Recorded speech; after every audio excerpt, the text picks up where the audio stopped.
babayaran ko? Hanggang sa napako na yung mga pangako niya. Makapunta nga kay Bunso, makapangutang ng pagkain para may pangulang ko ng ako.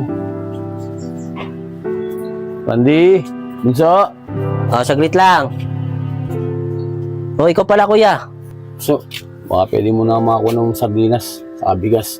Di pa kasi kumakain yung anak ko eh. Wala pa akong sahod eh. Kuya, lagi bang ganyan?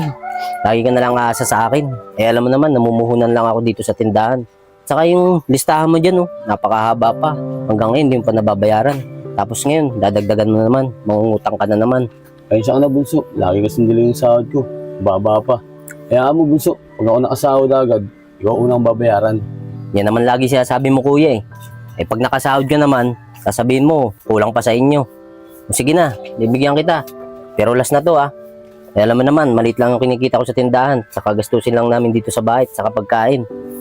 Andy, salamat Huwag ka magpasalamat kuya. Babayaran mo yan. Sige, antayin mo ako dyan. Magtatakal lang ako ng bigas.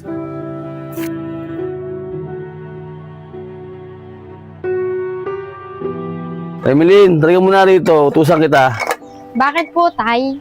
Bili ka ng toyo para ma-adobo ko yung kangkong sa sibuyas. Tay, kangkong na naman po ulam natin. Nakaraan po, sardinas. Kailan po ba tayo mag-uulam na masarap? Oo nga naman, Tay. Minsan naman magulam tayo ng manok. Mga anak, pasensya na kayo Maliit ang sahod yung tatay. Saka wala pa akong sahod. Hayaan nyo, pagkasahod ko, bibili tayo masarap na ulam. Itong kangkong, pagtsagaan nyo